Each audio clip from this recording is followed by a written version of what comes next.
Good morning, and welcome to the pre-service meditation offered by Centers for Spiritual Living in Greater Baltimore. We're glad you're here.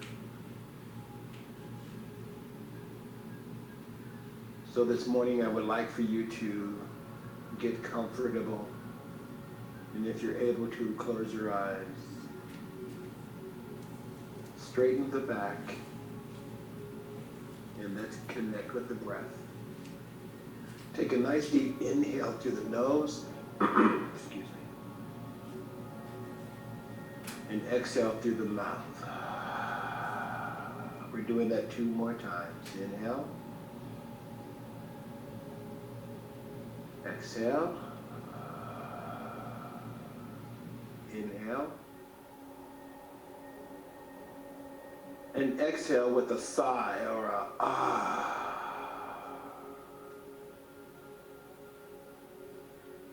And now, breathing exclusively through the nose,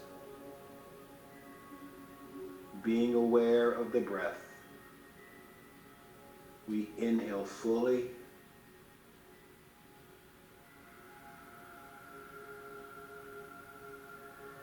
and we exhale completely.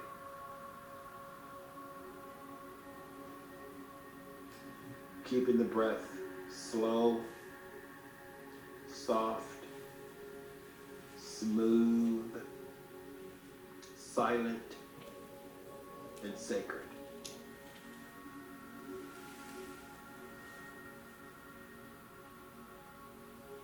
Just be aware of the breath.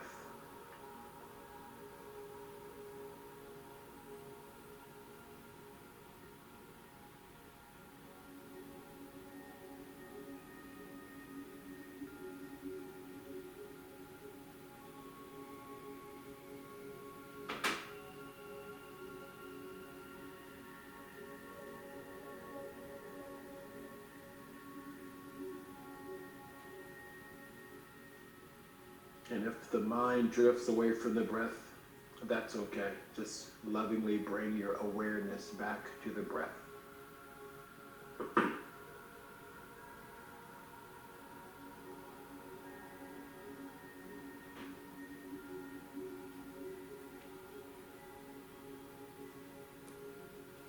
And no matter how slowly you are breathing right now, breathe a little slower.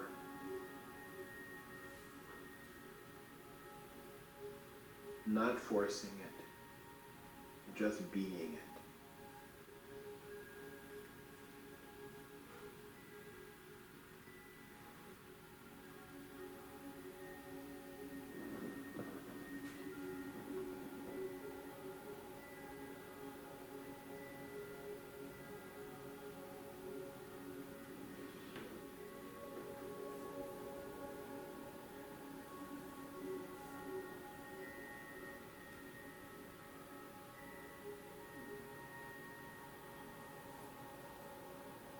And now bring your awareness to the crown of your head, the top of your head. And with that beautiful gift called imagination. Imagine that this relaxation feels like water flowing down a mountain. As it flows from the top of the head, down the face where the eyes are relaxed. The jaws are relaxed. The lips are relaxed. Allow the relaxation to flow down the neck, the throat, and now across the shoulders. Allowing the shoulders to go loose and limp. Just let them go.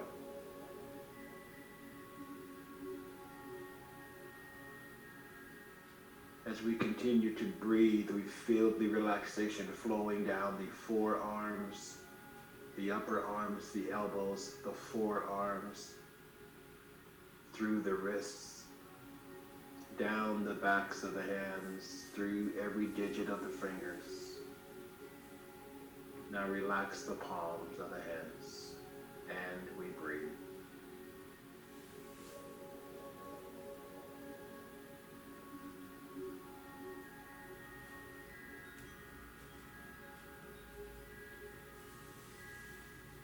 bringing our attention back to the neck, we relax the neck and the shoulders. And now feel the relaxation flowing down the back, going through every vertebrae. Where the upper back is now relaxed, let it go. The middle back is relaxed, let it go. And now the lower back is relaxed, let it go. And we breathe.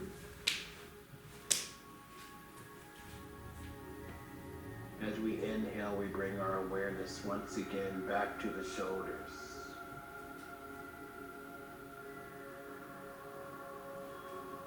Just letting the shoulders go. We need carry nothing from the shoulders.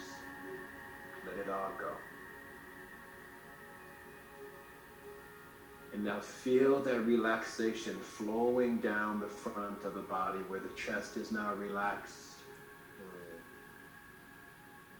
The solar plexus is relaxed. Let the abdomen go. And now feel the relaxation flowing through the groin, down the thighs, through the knees, down the calf muscles and the shins. How it flows through the ankles, down the tops of the feet, through each and every toe.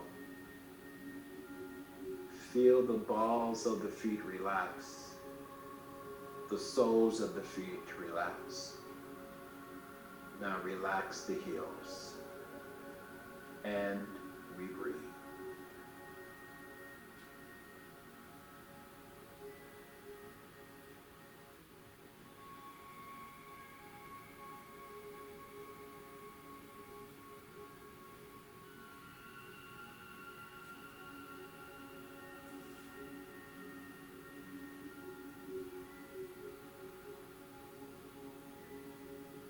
With the mind's eye, become aware if there is any tension still held in the body temple at all.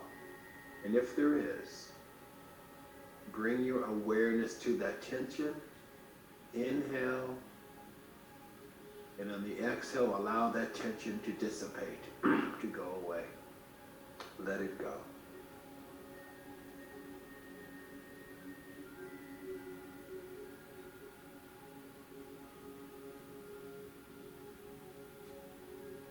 Good.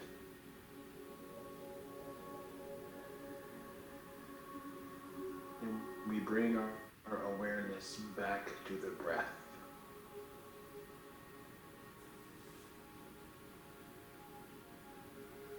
As we are aware of the breath, we allow the breath to guide us into the throne room of the heart, that inner sanctum, the Holy of Holies, that place of the Most High Presence, that is the I am of our being. And we breathe.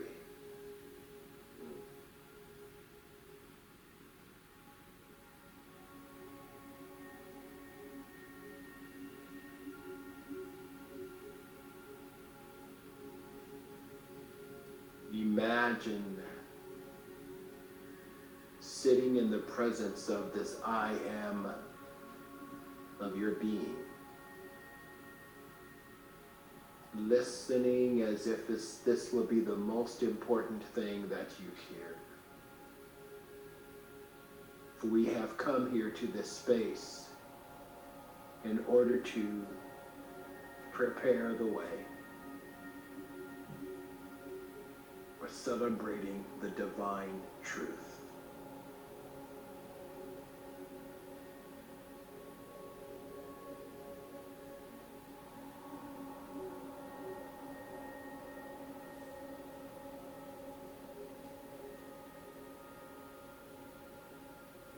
hear ourselves mentally ask the question, what must I do to prepare the way for celebrating the divine truth? And with an open heart, we listen. Peace. Be still. Be still. And know.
In order for us to prepare the way, what is to be released? What is to be let go? And we listen.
And as we have released all that would get in the way of our preparation,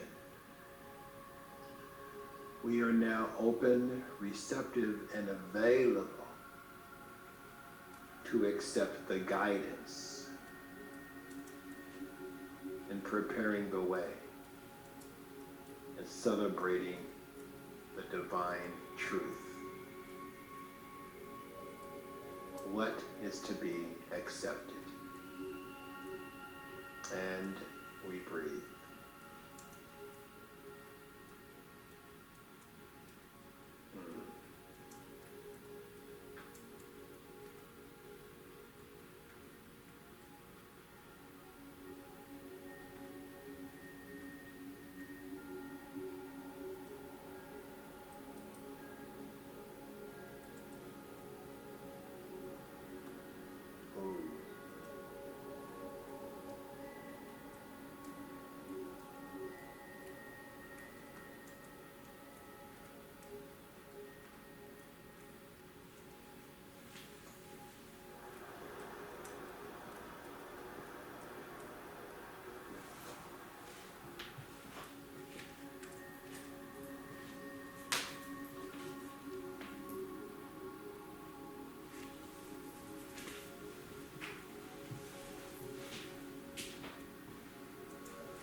As we open ourselves even more fully to the I am being that is the essence of our being,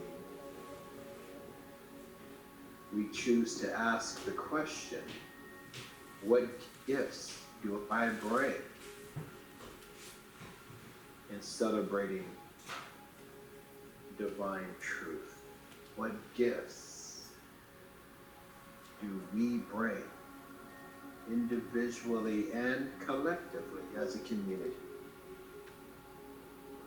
And with an open heart, we listen.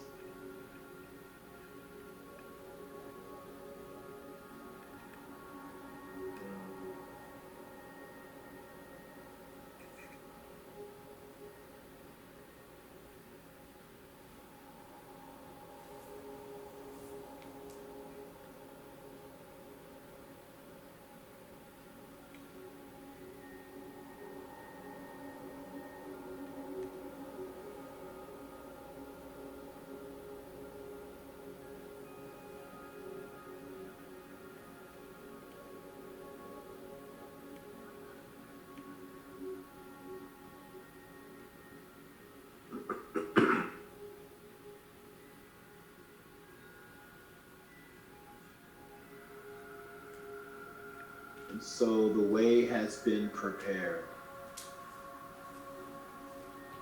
And as we bring ourselves back to this plane, we stand in the knowing that out of the stillness, the activity of spirit is activated. Out of the silence, the word of spirit is spoken. And so I speak this word of gratitude, grateful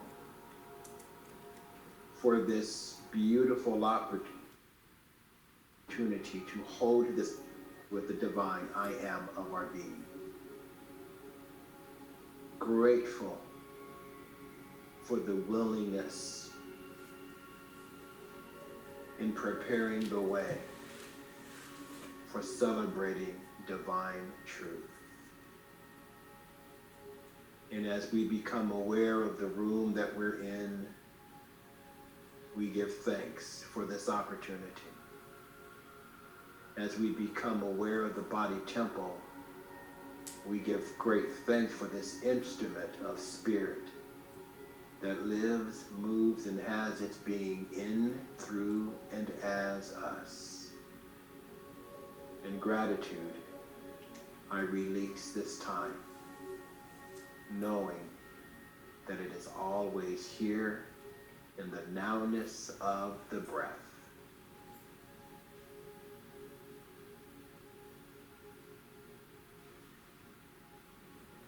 So this concludes this morning's pre-service meditation. For right now, hold that space of stillness. Hold that space of peace.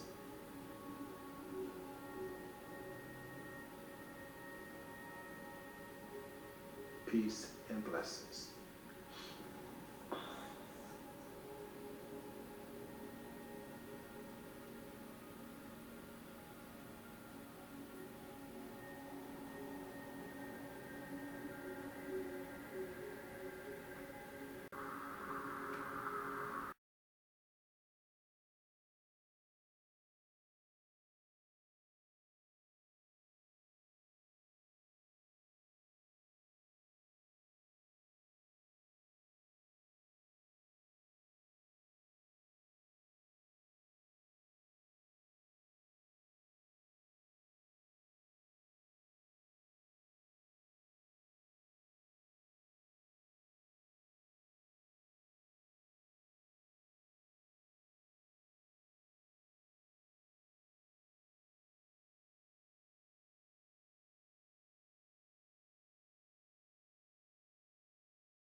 Good morning.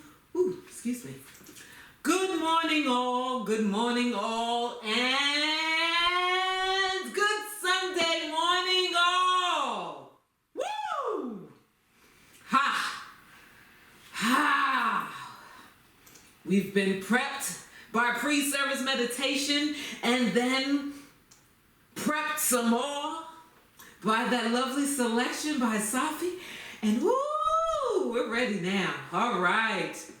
So, welcome to the Center for Spiritual Living Greater Baltimore's virtual service. Ha! I am your host, Tracy Rhymes. Our senior minister, Reverend Dr. Raymont Anderson, is our speaker for today. Our musician is Safi Lynn. The pre-service meditation was led by practitioner Eugene D. Holden. Serving as today's practitioner is Rita Cordes. Our sign language interpreters assisting with making this service open and inviting and accessible to the deaf community are Rainica Permaletta and Sonia Chavis. Working behind the scenes, flying solo, is Frank Matthew. On behalf of Reverend Dr. Ray, thank you all for serving. Ooh, all right. Now, before Rita comes, I went a little too far. Before Rita comes and grounds us in prayer, let me share this about her. Rita Cordes grew up as a country girl in upstate New York and eventually ended up in Maryland via Georgia and North Carolina. People fascinated her as her world grew smaller, and Maryland enriched her with further education in nursing, counseling, psychology, and science of mind. She always thought people had a special goodness in them. Some did not recognize it, and others were receptive to know what that was about. Science of Mind put that in perfect words. You are divine. As she explored more about Science of Mind, she became a licensed practitioner in 2015 and continued to know the truth for others that you are a divine expression of God. Currently, Rita co-leads a virtual spiritual living circle and is a Reiki practitioner, enjoying participating in 2 virtual book clubs and taking classes and webinars in Science of Mind. I give you Rita. Good morning, everyone. I'm not sure if you can hear me. Thank you. It is wonderful to be here, and thank you, Tracy, for that introduction. Please join me in this opening prayer, spiritual mind treatment, affirming this truth. I know right now I am never separate from God. This omnipresence of the one loving presence is the foundation of everything I see. No one is excluded from this holy energy flow, and everyone is free to express this loving spirit in any way they desire. For me, it brings joy and reverence and kindness, inclusion, compassion.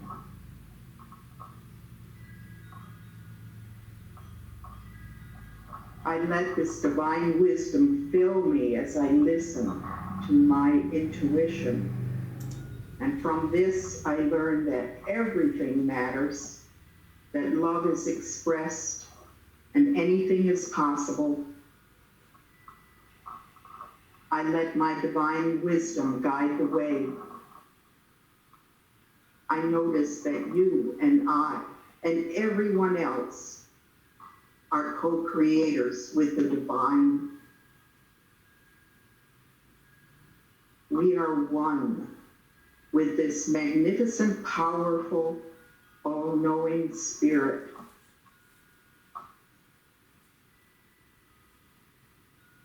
In my daily practices, I return to this holy, sacred place, to this loving, life-fulfilling spirit. I listen and choose those thoughts which inspire and enhance.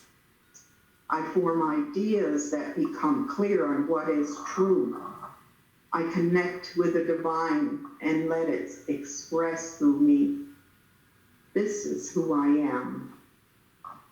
I take time to be still and listen,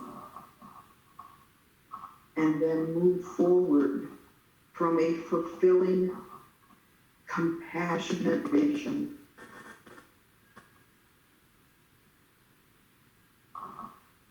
I am grateful for this teaching, for the wisdom and harmony and joy it has brought into my life. Every day I embrace the eternal and progressive expansion of spirit in me. I am grateful for this, my divine truth. I want to acknowledge and give thanks to Reverend Raymont for his message today, and to Tracy for facilitating this service, to Eugene for that wonderful meditation before our service, to our wonderful interpreters, and to this lovely musician, Safi, and her beautiful voice. and all those involved in the technical work in presenting this virtual service today. I know Frank is so involved in it. And to everyone here attending this virtual service, thank you for joining us. As this is released to the law of mind, I also express deep gratitude for the peace and love of spirit that surrounds and is within us. I let it be so, and so it is. Amen.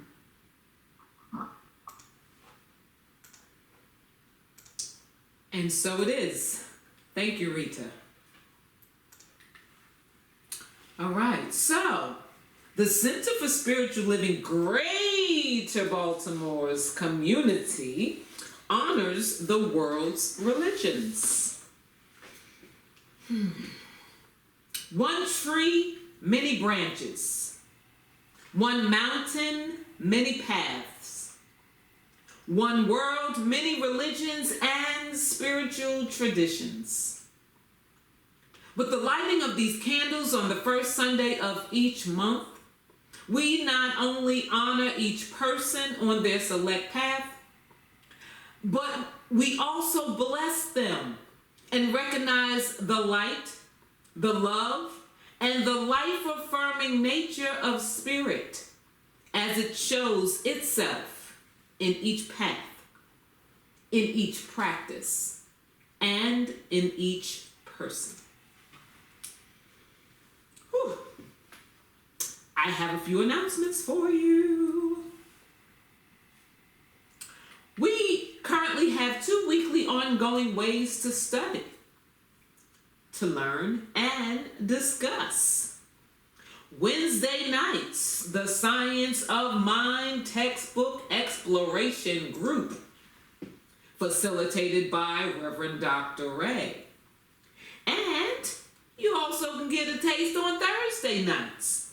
The study group facilitated by Dr. Ronnie Ellington. Here's a friendly reminder that the 2021 spiritual journals are in.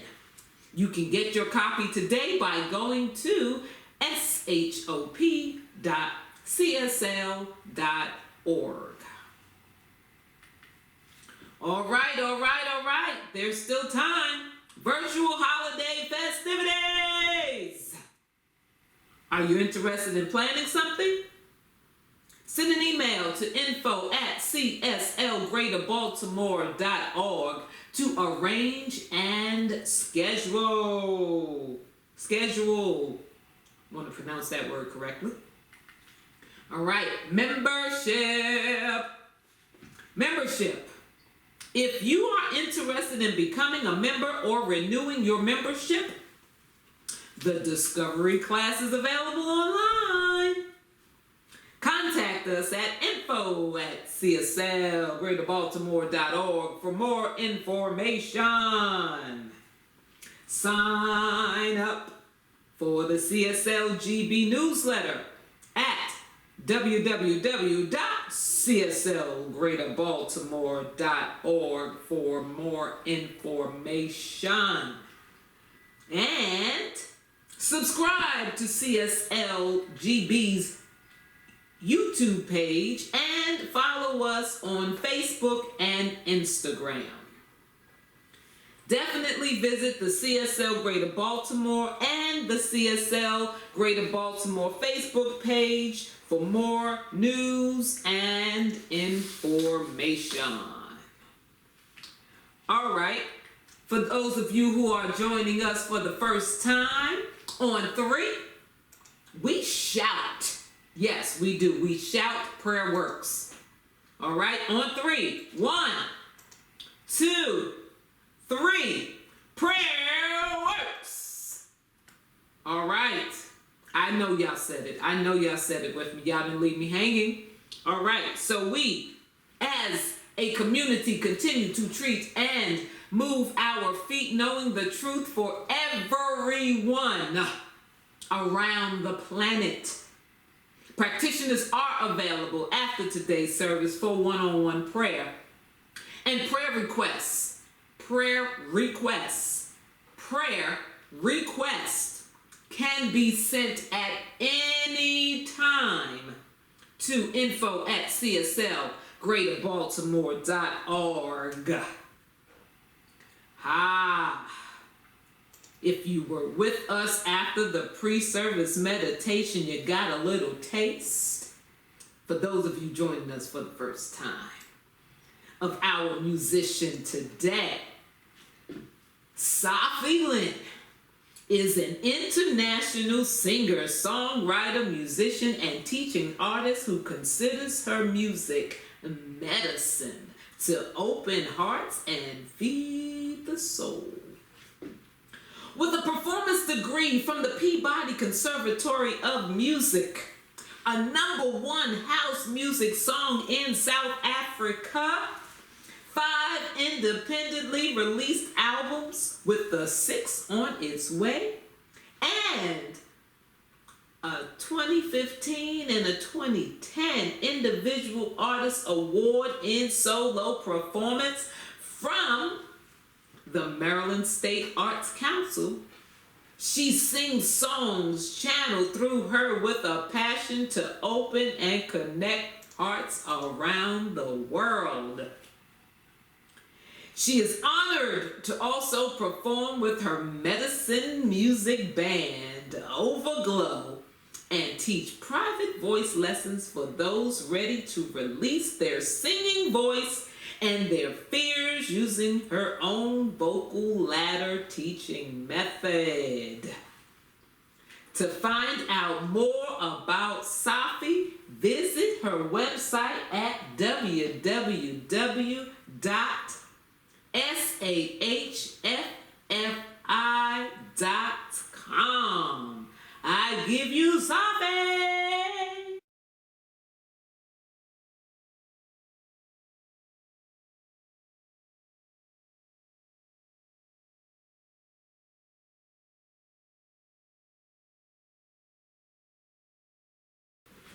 Woohoo! Woo! Okay, Reverend Ray gonna talk about me if I start singing. That was nice. Love it, Safi. Love it, Safi. Love it, Safi. All right. Thank you for that. Thank you for that. Thank you for that. Okay, so now Rita will lead us in a spiritual practice. Thank you, Tracy. Our spiritual practice today, I've chosen a reading from the current issue of Science of Mind magazine. It is an article written by Deidre Johnson, and it's called Celebrating Divine Truth. A divine truth is an indisputable revelation in one's mind and heart, demonstrating their relationship with the God of their heart. During this holiday season, one indisputable truth is that lights are always a part of celebrations and rituals. Lights represent divine truth. Jesus was the way shower. He said, "I am the light of the world." Therefore, I accept this truth as my own, no matter what's happening in the physical world. I celebrate the fact that I am a light in the world. In celebration participation, Deidre says, in preparing to host a party, we clean up our homes. Our homes represent sanctuary. So too, I remember to use my spiritual tools to create an atmosphere for celebration. I sweep my mind clean of negative thoughts. I assemble new thoughts of love, harmony, joy, peace. Dipping into my own soul, I find what has been calling to my heart. My mind shines with enthusiasm and gratitude, and the celebration begins. I open the doors of my home to invite guests into a place that has been prepared to celebrate. We combine our lights. There is interaction and respect among the guests who practice different religions. We agree there is a universal truth, a principle that runs through all religious traditions. God is the absolute truth. I acknowledge this truth and share in that joy with all guests of our earth. I dance in the celebration of this realization of my own soul. We activate our lights, the spiritual truth within us, and we share it with the world as a part of our soul's journey. One of my favorite Ernest Holmes quotes is, "We are born to be happy, to be abundantly supplied with every good thing, to have fun in living, to consciously unite with the divine power that is around us and within us, and to grow and expand forever." That's honoring and celebrating the divine truth of our souls. And I'd like to read this meditation that was written by our founder, Ernest Holmes.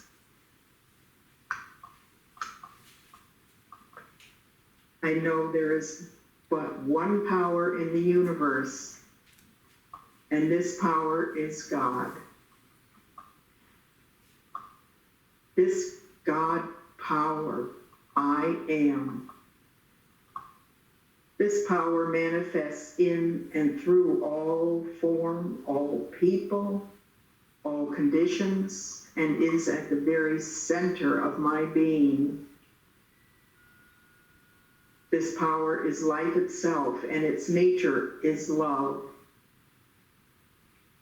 It contains all wisdom, peace, strength.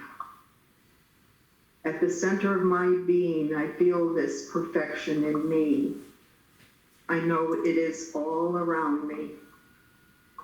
Everywhere I turn, I behold it. It is my whole being.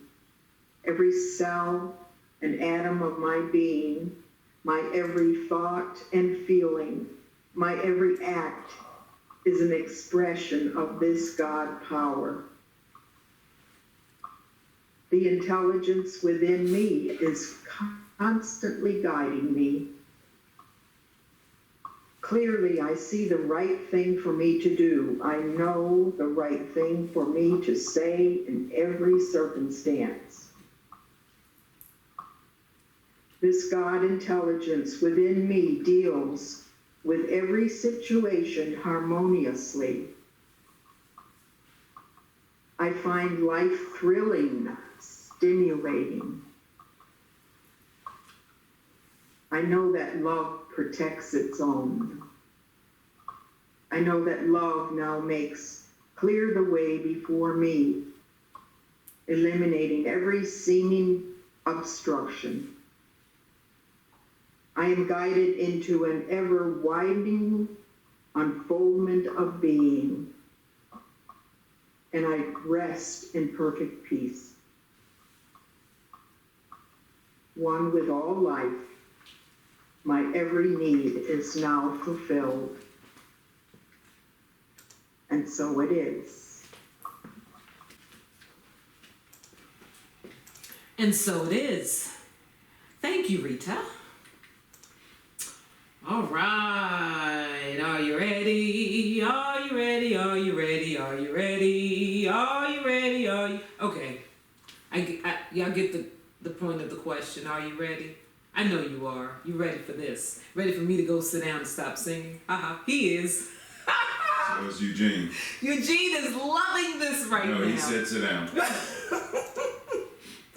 Okay, so Reverend Dr. Raymont Anderson, Senior Minister for the Center for Spiritual Living, Greater Baltimore, has frequently been referred to as a Renaissance man.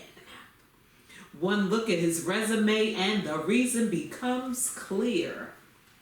As a lifelong learner with a passion for self-development, personal transformation, transmutation, and self-awakening, he lives his bliss as a teacher, mentor, speaker, minister, and so much more. Woo! His mission is to live, move, and be an active, which is an acronym, authentic, compassionate, transparent, inspired, vibrant, and empowered member of society who serves to educate, elucidate, emancipate, awaken, and empower people and communities. Revy Rev, come do what you do as you do what you do while you do what you do. De nada. So good morning and greetings, everyone. Everybody doing all right today? It's holiday season, and I know sometimes the holiday blues can be a thing. But here we are in December 2020, the year of COVID. This is going to be, I'm affirming it, that in looking back, we are going to recognize, if we don't recognize it already, we're going to recognize that this has been, and was a year affording us the opportunity to shift, evolve, and change in many ways. And one of the invitations that we're getting right here, right now, through this month of December, is recognizing what it means to celebrate divine truth. The theme of the month is celebrating divine truth. What does that mean? What divine truth? What is this thing called divine truth that we are talking about recognizing? We're going to get to that in a second. Today's talk title, Preparing the Way. I don't know how many people are musical kind of folks, Broadway musicals and such, but there's a Broadway musical called Godspell, and if you see the film version, I mean, it's in the Broadway version, but you can go on YouTube and look for the film version and look for this song. So that's why I'm mentioning the, leave me alone, Tracy, quit messing with me. That's why I'm mentioning the film version of it. And in the film version, there is a song, Prepare Ye the Way of the Lord. And in this, you see various people releasing the things that have been preventing them from joyously celebrating their divinity as they come together to sing and dance in a fountain where John the Baptist is baptizing them. So they're letting go, they're shedding things. Some it's bags and others it's shoes, and they're shedding stuff, they're letting go of things. This can be seen as our invitation to ask, what are we holding on to that inhibits and prohibits our ability to exhibit our divinity? What are we holding on that's blocking us? What are we holding on that's weighing us down? What are we holding on that is stifling our ability to let that which God is as us be and express? How do we prepare the way for Christ consciousness? And what is this thing, Christ consciousness, that we're referring to? What is it? What is it? Tracy, for some reason, thinks this is an opportunity to sing musical songs. And how do we demonstrate Christ consciousness? How are we being invited to prepare the heart for the winter season, physically, spiritually, socially, etc.? So how do we prepare? How do we prepare the way? What does it mean to be preparing the way? Well, some of the things we're going to talk about are, as I go backwards, one, embrace the fullness of your depth and form. Embrace the dark of night and shine your light. Explore, express your Christ consciousness. Explore and express yourself as Lord. and engage in collective creative collaborations. So if you are ready to actively prepare the way, let's go further. Jacob Lieberman says, what we call our shadow is nothing more than an aspect of our nature waiting to be embraced and reclaimed. For those of you who joined us last week when Dr. Ronnie was our guest speaker, she masterfully dove into what this whole shadow aspect is. This dark side, this shadow side, this aspect that we tend to deny and denounce and try to metaphysically bypass away. And she mentioned this idea as it shows up in art. And we recognize these things. We see circle, square, rectangle, triangle. We see them. And there's no shading. Well, keep in mind that where there is no shadow, there is no depth, and there is no form. But when we have shadow, when we have shading, then we know shadow, we know depth, and we know form. So the shadow is not meant to be denied or denounced or suppressed, as Dr. Ronnie said. But when we embrace and understand what it is, we recognize that it's a tool that helps us to express who and what we are and our true divinity. We're no longer trying to be the pious, the holier than thou, the self-righteous, the those that thus thou thither and hither, to whereforth doth we go, for our don't stink. The shadow is a tool. If God is all there is, and there is this aspect of the shadow, then the shadow must be something that exists within the consciousness of, and if it can aid us in evolving and shifting and growing into our greater yet to be as divine beings, then it's not the enemy. Keep that in mind. It is not the enemy. And we pause and we breathe.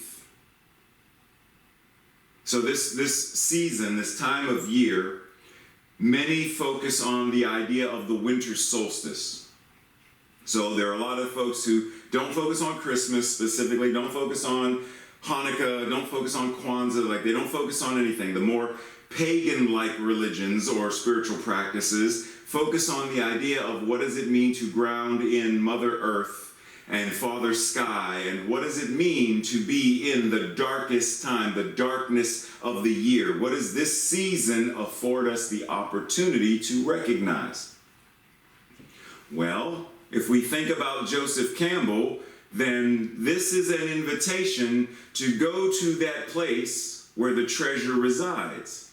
Joseph Campbell said, the cave that you fear to enter holds the treasure that you seek. So the shadow, the darkness of night, that is where the treasure that you seek resides. What does that mean, though? And it's not necessarily saying that the darkness is the end-all, be-all, like it is the, yes, darkness. But it serves a purpose. Yin, yang, darkness and light. They are complements, not opposites. And what we also recognize about this particular time of year is when we look at the darkness, when we think about the darkness, we recognize that this time of year we also balance it with the light.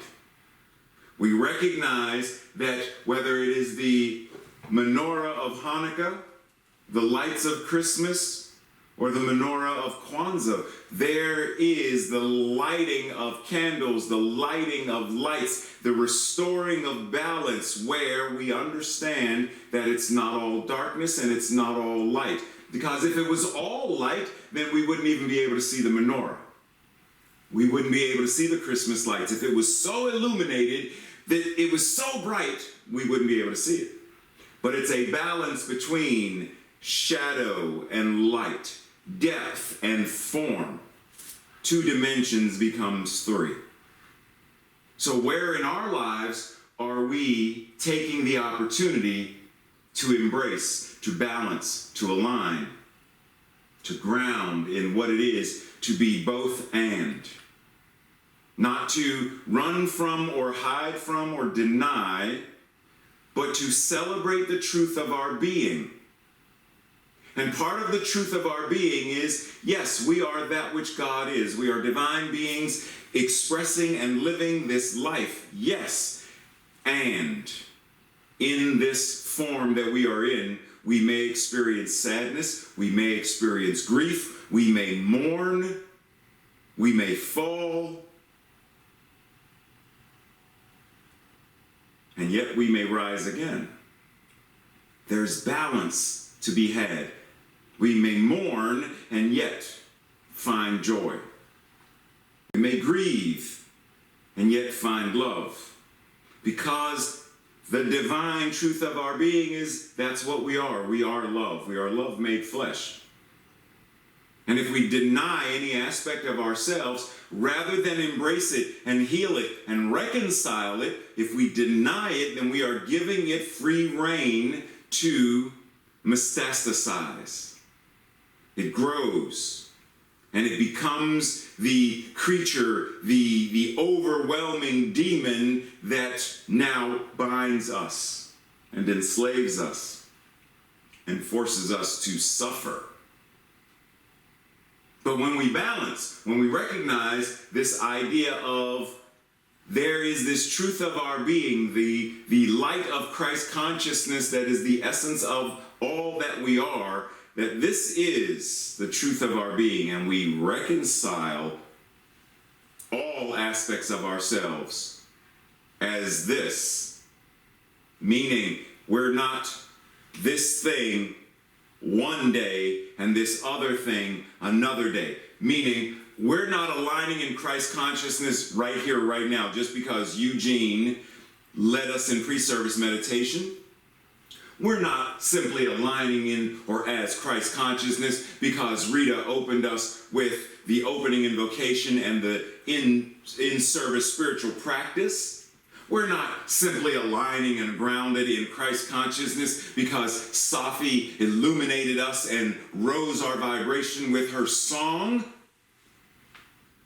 Both and. We were Christ consciousness when we were asleep. We were Christ consciousness before we went to bed last night. We are Christ consciousness when we're stuck in traffic. We're Christ consciousness when we're constipated. We're Christ consciousness when we're angry at the person in the checkout line. We're Christ consciousness all the time.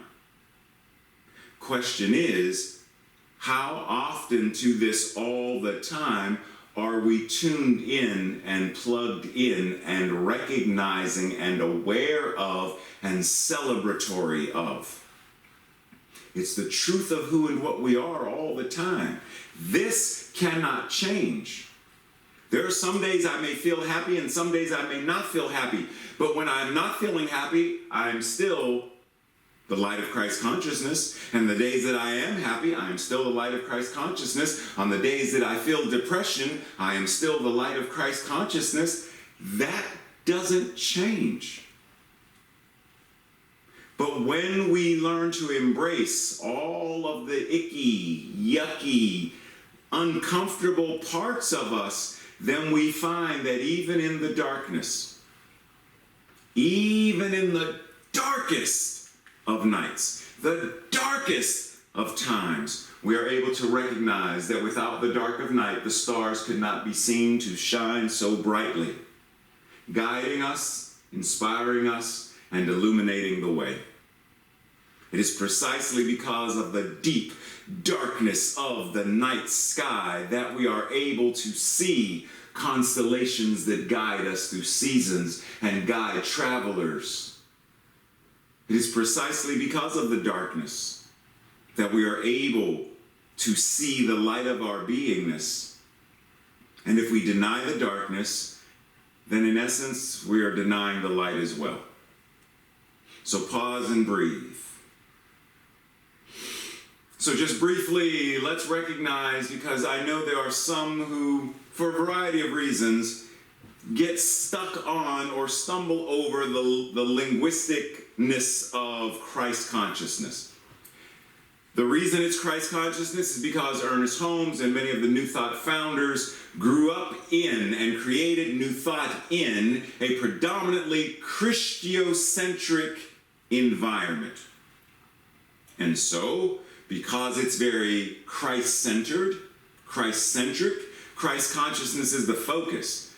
However, because consciousness knows no bounds, we can call it Christ consciousness, or Buddha consciousness, Avatar consciousness, the I Am consciousness, or the consciousness of infinite intelligence. It's all the same thing. A rose by any other name would smell as sweet. So call it what you want, but recognize and celebrate it as the truth of your being. That's what we're invited to do today. To get to a place of active spiritual practice where we are embracing the fullness and allness of who that we are, all that we are as God, showing itself in our thoughts, in our words, in our feelings, and in our actions. That there is no space where God is not. So God is everywhere that we are, all the time. Right where you sit, God is. Right where you sing, God is. Right where you argue, God is. Right where you fuss and cuss, God is. Right where you close in and shut in and lock doors and pull shutters and cry, God is. It's always right where, right who, right as you are. And the moment we blend into and let it all wash over us and through us and breathe us, then we shift, we grow, we evolve, we recognize and we know that we know. And we walk differently, we speak differently, we serve differently. Ernest Holmes says, wake up. Your word is all powerful. Your consciousness is one with omnipotence. Your thought is infinite. Your destiny is eternal, and your home is everlasting heaven. Pause and take that in. Your word is all powerful. So what are you speaking with your word? Knowing that your word is all powerful, what words do you choose to speak? Words of I can't. Words of not possible. Words of, but I'll never be able to. But words are words of, but war is inevitable. But racism must exist. But sexism, are those the words that we choose to speak? Knowing that your word is all powerful. Your consciousness is one with omnipotence. The very omnipotence of all that is. Then what are we choosing to think? What are we choosing to speak? What are we choosing to know? How are we choosing to be in the world? Because it makes a difference. Realize the truth. I am living in a perfect universe. It always was perfect and always will be perfect. And we pause. Because in the perfection, do we not find the yuck and the muck? Do we not find the discord and disharmony and dis-ease? Yes.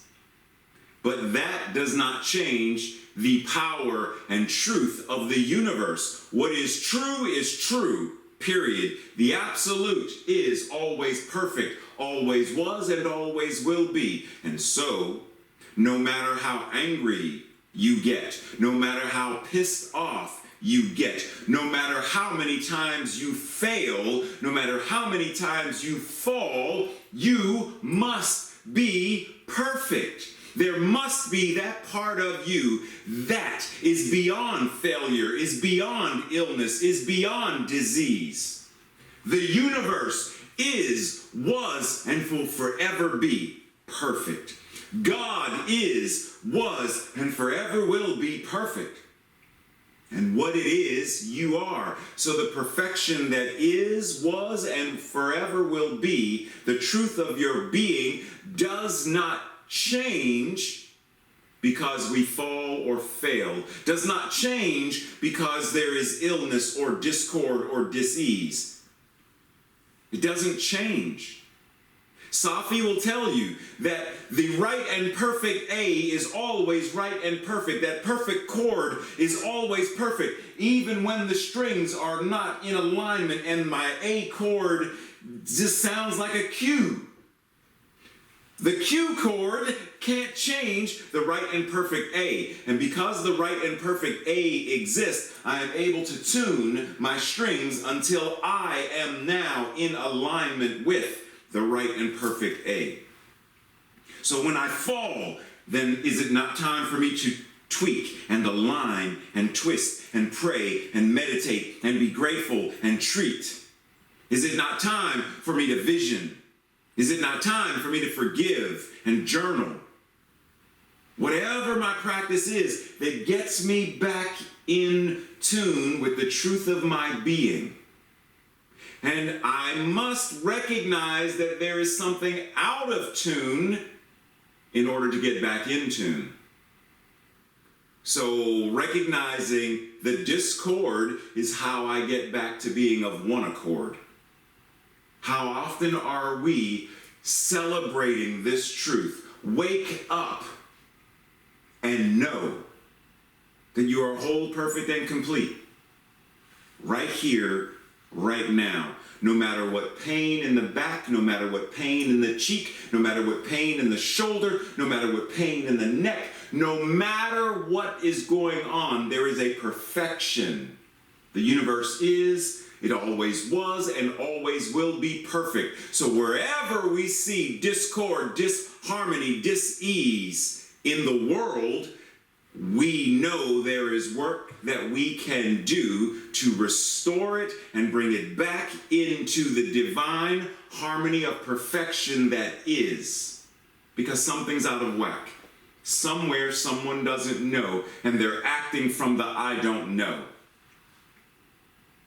I don't know if Jim is on the call right now, but Jim and I, both being, Star Trek and Star Wars nerds. Tracy said nerds. Okay, nerds. I was going to say aficionados, but we know in Star Wars, Anakin Skywalker eventually succumbs to the dark side of the Force. But his son, Luke Skywalker, is determined and assists his father in finding the light side again. So Anakin loses his way. He falls out of harmony. He embraces the darkness in a way where it is all there is. There is no balance for him. It's all about the pain, because it was the pain that made him succumb to the dark side in the first place. The pain of leaving his mother, the pain of his mother being killed, the pain of his wife that he wasn't supposed to marry according to Jedi law, the pain of losing her because of a vision, the pain, the fear, the pain, the anger, the pain, and the manipulation turned him. And so he lost his way. How many of us lose our way because the pain is so great? Clearly, I'm not perfect. You know how many times I've failed and fallen? Do you know how many times I've broken my sobriety? Do you know how many times I've been addicted to this, that, or the other? Do you know how many times I have done whatever it is that I've done, or thought whatever it is that I've thought? Do you not realize? Because if you did, you wouldn't love me. How could you? I don't love me. We know that we've either felt that or have known people who have felt that. We know that there are many that hate this time of year because it brings up sadness and grief and loss. But when we recognize and can celebrate the truth of our being and the truth of their being and the truth of all being, then the world shifts. Things change. So let's pause for a second. And for those of you who are quick on the keys, I want to know what all of these have in common. What do all of these images have in common? There's a particular word that all of them have in common. Anybody? In 5. Enlightenment. 4. 3. Give you a hint. It's a 4-letter word. Enlightenment. 3. It's a 4-letter word. 2. 1. Hero. Huh? Hero. Hero. Ha ha. The word is Lord. Soul. Lord Love Jesus. And soul. Sorry. No, you're good. Lord Jesus. Lord Hanuman. Oops. Hold up. You told me to hold it? No, I'm sorry. Oh. Telling them because I didn't get it. Oh, you fell behind. Lord of the Rings. Lord Krishna. Lord Vold. Oh, you're not supposed to say his name. And Lord Vader. Lord. But what does that have to do with you? Well, Lord is a name or title for a person or deity who has authority, who has control, who has power. And drop that other part. We're not even going to talk about the other part. Because the power that we're talking about is the power. We understand that it's having authority, control, or power over our thoughts, our emotions, our experiences, and our lives. And the things that you name, like enlightenment and stuff, yeah, that's actually, it works because what we understand in the story, what we understand in the metaphysics of each of these representations is the path to oneness, the path to recognizing, the path to the infinite I am. Someone here said gods. Oh, thank you. I don't know. I ain't got my glasses on. I can't see what you're doing over there. You finger spelling in the dark. Okay. Oh, I got you. Thank you, Tracy. Thank you. So now what does this have to do with you then? Where are you demonstrating that you are the Lord in and of your own life? Where are you demonstrating that you understand and are applying what it means to have authority over your thoughts, your emotions, your experiences, and your life? What are you doing to demonstrate that you understand and are engaging in and practicing having control and power over your thoughts, emotions, words, experiences, life, etc.? Where are you demonstrating that you know this on a more consistent basis? Because maybe part of that shadow side is when I am with such and such, I am triggered. And when I am triggered, I lose control. So if you know that, if you are able to recognize that now, then what are you able to do to shift it so that when the trigger happens, you are less likely to be triggered until you get to the point where the trigger no longer exists at all? It's like CPR. I always say to folks, when is the best time to learn CPR? When someone needs it? Nope. Or before it's ever needed? Before it's ever needed. So why focus on getting rid of the trigger after the trigger has been triggered? I mean, in the beginning, yes, that's when it's going to happen. But the practice is, how and when do I engage in control of my breath, control of my knowing, control of my living, so that when this occurs, I am grounded, I am centered, I am awake, and I am aware.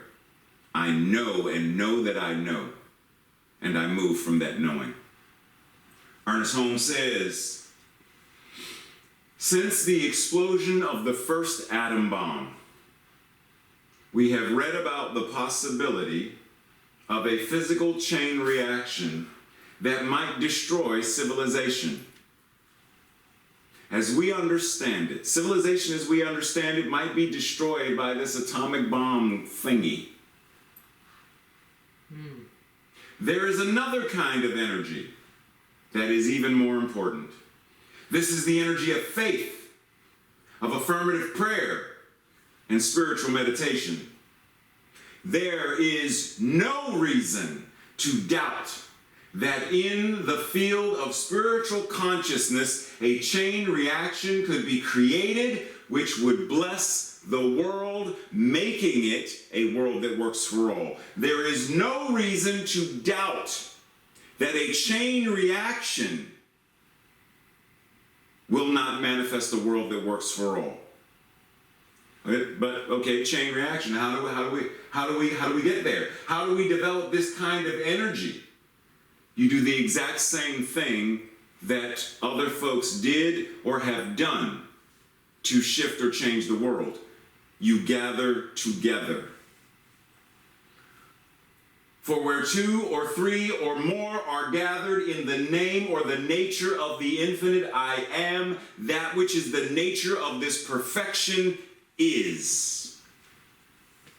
And the needs of the many outweigh the needs of the few or the one. For we are stronger in numbers. When like-minded people come together and pool the resources of faith, of power, of love, when we pool our resources together, we change the world. We spiral up. Consciousness lifts and expands in the direction of that which is in accord with love and joy and bliss and spiritual magnificence. When we come together of one accord, when we gather to meditate as a community, when we gather to pray as a community, when we gather to eat as a community, when we gather to sing as a community, when we gather to study and practice as a community, the world changes. Has it not been said by Margaret Mead, never doubt that a small group of thoughtful, committed citizens can change the world, for indeed it is the only thing that ever has. Are we that group of thoughtful, committed citizens who know that a world that works for all is not only possible, but is already in the midst? And are we not small in numbers, but large in consciousness, recognizing our power to come together and know this truth and change the world accordingly? Ernest Holmes says, once again, when a group of people come together with one accord, with one thought, a great power is generated. This is not because the creative principles respond to a number of people more than it does to one, but because the combined faith of a group reaches a higher level of consciousness.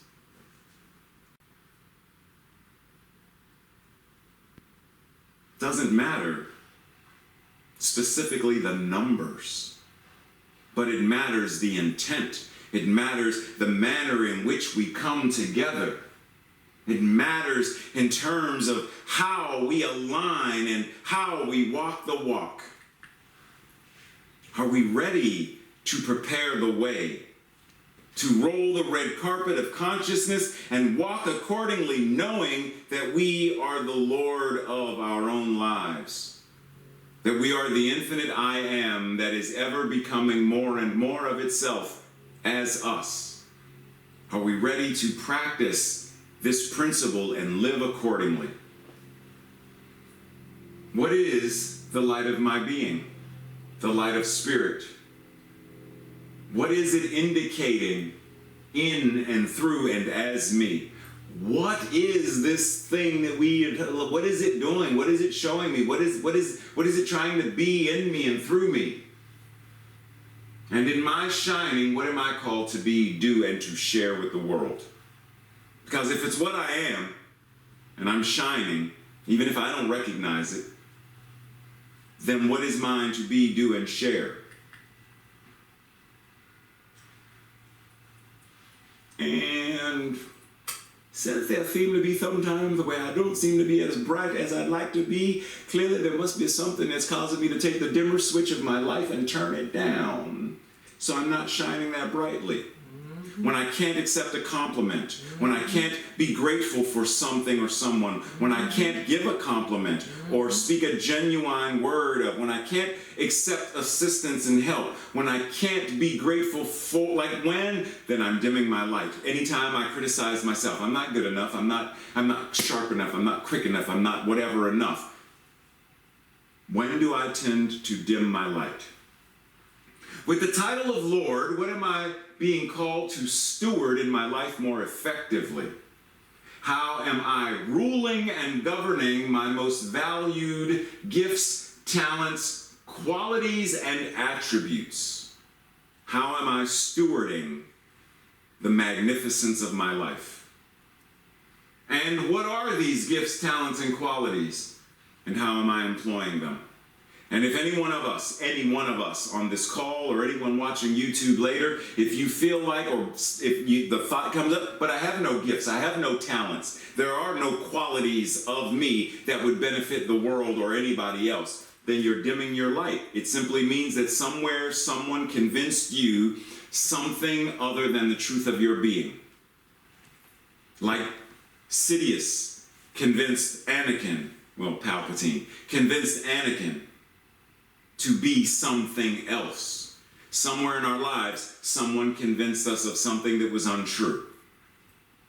Every one of us must have gifts, talents, and qualities, because what we are is the divine showing up as us.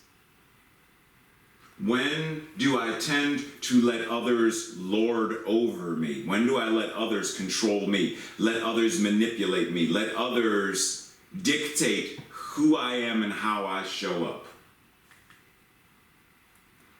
In what ways do I gather with other like-minded lords to do the works of Spirit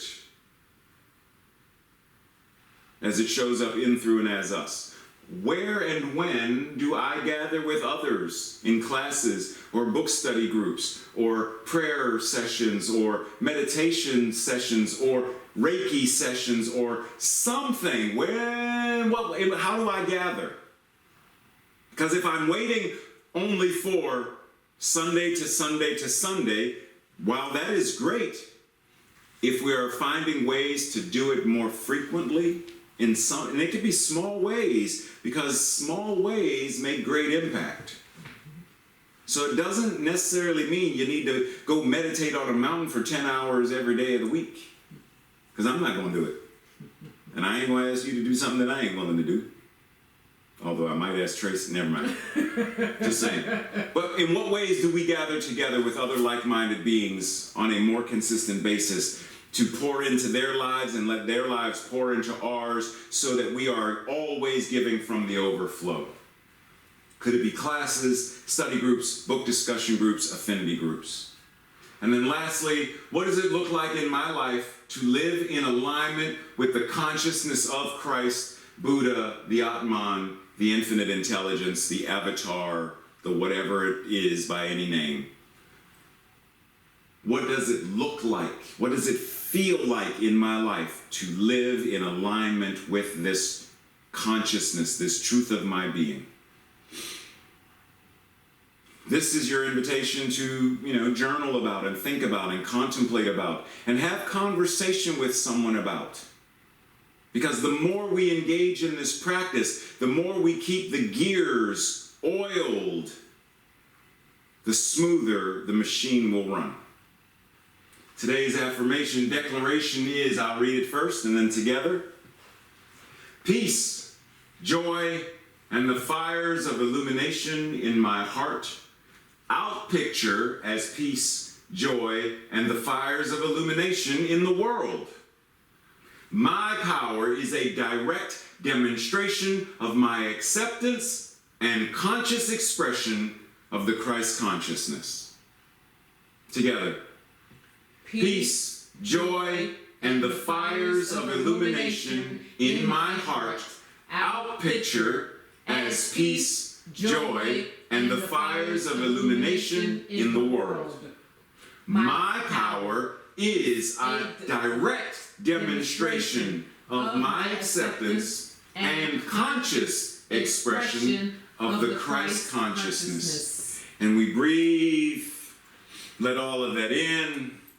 We breathe and simply prepare the way for another magnificent Lord to now take the stage as Safi will grace us and bless us with simply one of her many gifts, talents, and prayers of song.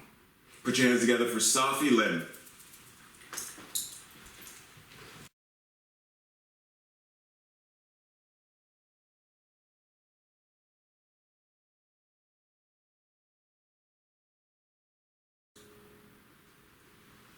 Thank you for singing along. It's beautiful. Thank you. Happy holidays, everyone. I miss you. I love you so much. Thank you. The love and appreciation right back to you, Safi. I'm sure everybody, if you are able to, you can click the little emoticon thing that says reactions, click the little heart thing or the little thing, the little thing that throws the little confetti thing so Safi knows that that love is reciprocated. We love you too. You know that, right? You know that, right? Tracy, is she nodding? Because if you don't know that, then I'm gonna go get the van outside and I'm gonna drive to everybody's house. I'm gonna pick everybody up. We're gonna wear masks and we'll wrap ourselves in saran wrap just to be, COVID safe. But we're gonna all drive to your house and do COVID safe saran wrap hugs, just so you know. Thank you. I feel it. Oh yes! Wow. Frank put on his mask. See, that's what I'm talking about. That's what I'm talking about. Thank you for that, Frank. That added, yes, I am ready, Reverend Ray. Let's get in the van and go. So at this point of service, we recognize that from the overflow we give, we support the spiritual community where we are spiritually fed, where we recognize the work that we as a community are doing to shift and change and, in essence, not necessarily, quote unquote, heal the world, but to bring this truth that we recognize to the world so that healing occurs. Because we know, what do we always say? There is nothing that needs to be healed, only truth to be revealed. So when the truth is revealed, then healing is a natural byproduct of that. And as we awaken more and more people to their own spiritual magnificence, and this truth is recognized and celebrated, then a world that works for all, a world that is demonstrating this healing must occur. So at this point in service, we tithe and offer in ways that support not only, like I said, where we are spiritually fed, but also that we are supporting how the center operates. We are supporting the expansion of what we are moving into as a new building. We are expanding into what we are recognizing as an expanded community.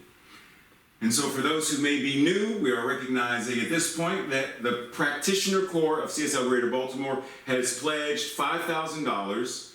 This is in addition to their regularly scheduled tithing, $5,000 by the end of this year, which is in a couple of weeks, that there will be $5,000. And at this moment, it is $4,722.50, which I know is not an accurate number right now because I already put a check in the mail. So that means Sue hasn't gotten it yet because I know this number is higher than that.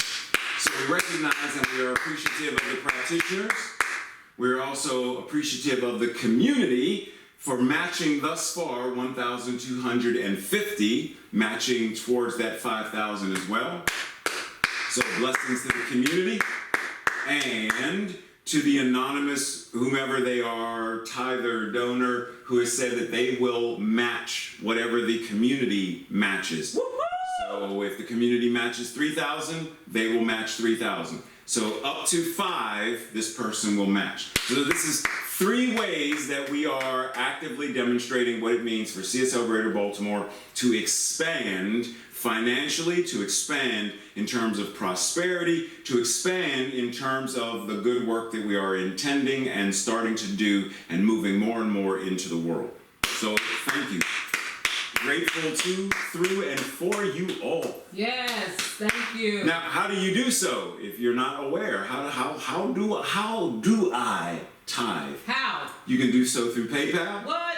text messaging, or the postal service. Yes. Because that's still where I love getting mail. Tracy will tell you. Yes. So, postal mail. And we love our postal. Yes, our postal, we got a great postal service person. Yes. So any of these work, and if you want more information, you can always go to the website.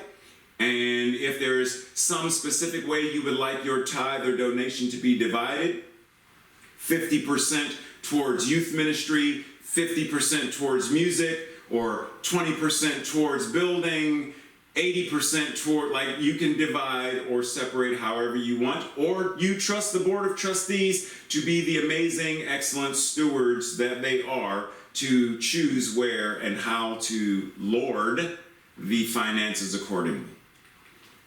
Together, let us declare our prosperity declaration together. I joyfully, consciously, and gratefully participate in the law of circulation. I trust in the spiritual principle that says, as I sow into my beloved community, I demonstrate my awareness of standing not only in the flow, but as the flow itself.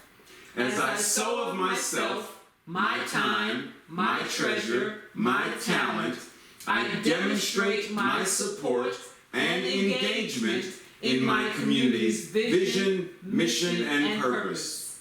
I actively give as a demonstration of manifesting, of reaping the harvest of a world that works for all. We breathe. Breathe in gratitude, breathe out joy, gratitude, love, and appreciation. Woo! And as Tracy always reminds us, make today an awesome day. No matter what the temperature is, no matter if it's cloudy or sunny, no matter if it's rainy or dry, no matter what is what, find a way to bring joy and love and laughter into your day today. And if there's anyone on the call who would like to stay to meet with today's practitioner on duty, Rita, for one-on-one prayer, spiritual mind treatment, type in the chat box prayer, and Tracy will know to hook you up with Rita for one-on-one prayer after service. And in a moment, Frank and or Tracy and or Jim, if Jim is on, will unmute everyone so you can sing hello, I love you today, like whatever it is you need to do. That's my invitation to Tracy. Sing, but chat, then you can enjoy. Sing, chat, enjoy, she said. So then you'll have an opportunity to do that. But let us ground and anchor in this benediction, knowing that that which God is, the ever-presence of love, joy, and light is present right here in, through, and as each and every person. That there is not a spot where God is not. That God, being the infinite, all that is showing up right here in every person, in every thought, in every word, in every emotion, and in every way that everyone in this beloved community serves and shows up. So what I know is that this year, this Hanukkah, this Christmas, this Kwanzaa season, this season of light, is right here and right now calling each person forward into celebrating the divine truth of their being in ways that have never been and could never be imagined. That each person, any fears, any doubts, all of this is right here and right now being reconciled, being forgiven, being shifted, being atoned, and being embraced in ways that show up in, through, and as us as greater power, greater awareness. And as Ernest Holmes said, this divine power of the omnipotence. Our thoughts have power, our words have power. The very beingness of our skin, our presence, is the power of God showing up as the Lord that each one is. I surrender this in gratitude, knowing it is done, and done oh so well. And together we declare this truth by saying, and so it is. And so it is. Love you all so very much. Blessings. See you soon. See you soon.